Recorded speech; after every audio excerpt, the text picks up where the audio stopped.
G'day Spurs fans, Paul Hotspur hippie here, the only psychedelic soccer show on the internet. And here I am north of Sydney, Galston Gorge. Don't know if you can catch much of that. Just having a break from work, smelling the roses, listening to the sound of pterodactyls in the sky and lorries thundering up the freeway. But you can't have everything. Bit of nature's better than no nature at all. And it's a beautiful day because it is match weekend at long last.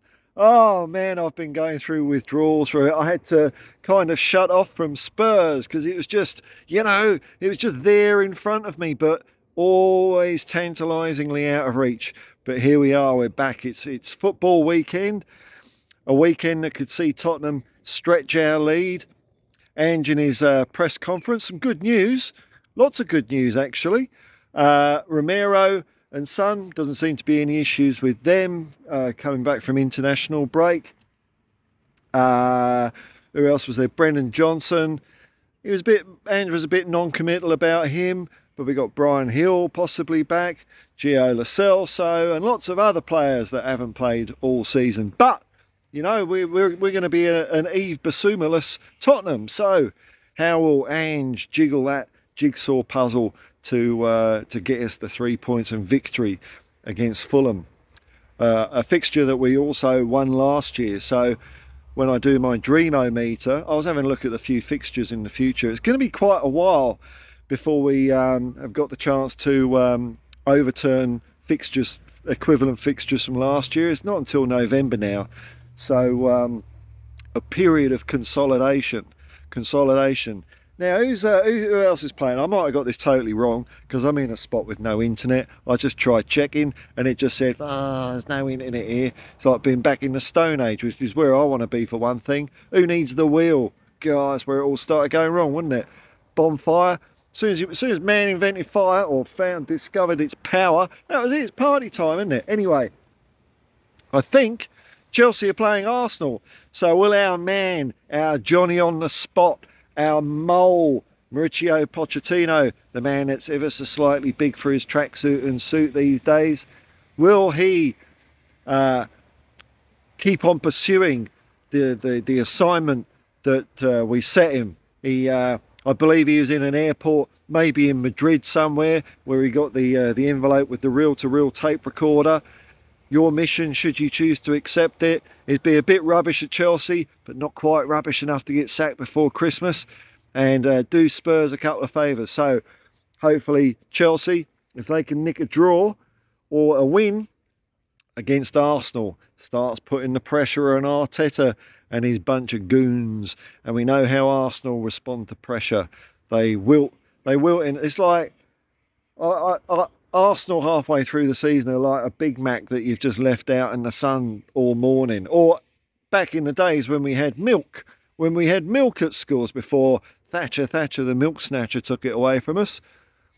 Milk would be nice and cold in the morning. Oh, Arsenal goodness. But come lunchtime, it's just been sat out in a corridor under a radiator. Oh, it's all curdled.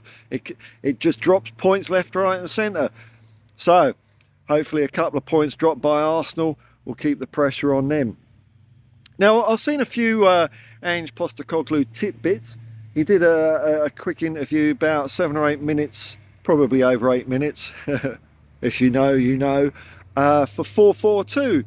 And I don't know if my memory's playing tricks on me, but I thought, I seem to remember, was 4-4-2 a fanzine? I remember when Saturday comes, that was the one I used to get. But anyway, they're asking him, you know, usual questions. What's success mean and all that? Ange was again asked that in the press conference before for the Fulham game. And he's not setting any targets. And it's so refreshing to hear, like a manager, someone say something like that. Because, you know, we're all in this world where, you've got to have achievable targets, and if you don't plan to fail, you fail to plan, all that tosh.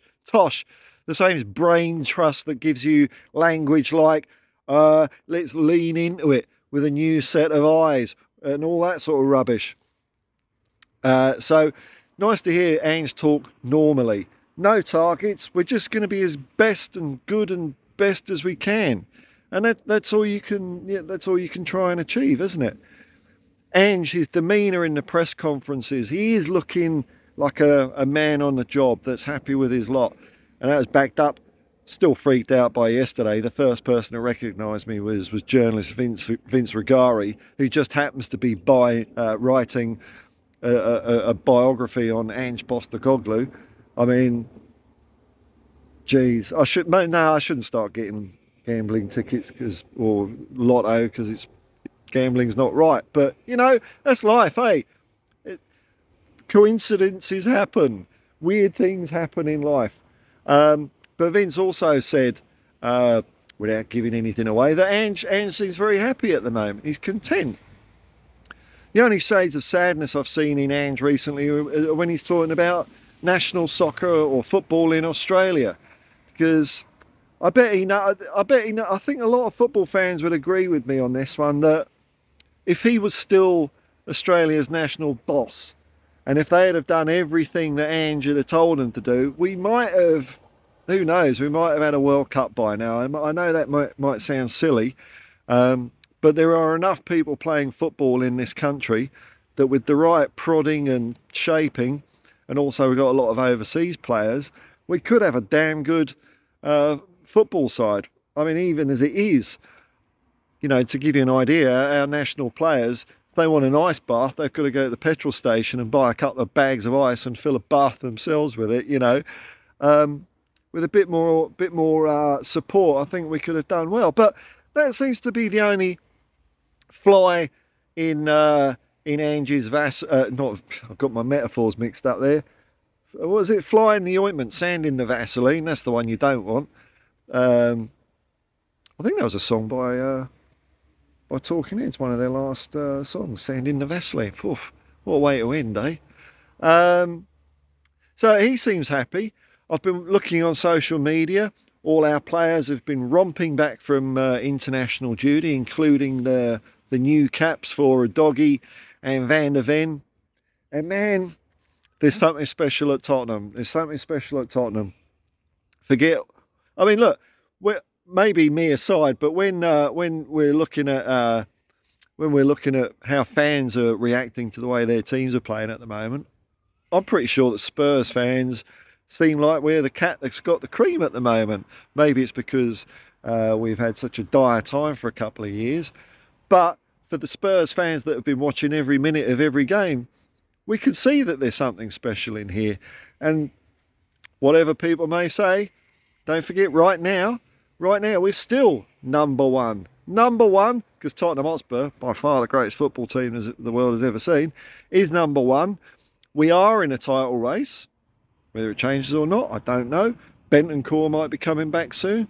So as you know, as we lose a couple of players from injury, a couple of players start coming back, gives every player a chance. Ange was at pains to say that in his press conference, that you know, over a 38-game season, people are going to get their chances, and he was specifically referring to Pierre-Emile Højbjerg. I've got to find out how to pronounce that name. It's not Højbjerg, is it? Pierre Højbjerg. That's got to be a bit of twang in it somewhere.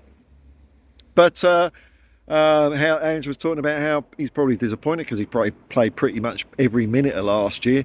But we won't hold that against him because we were all rubbish last year.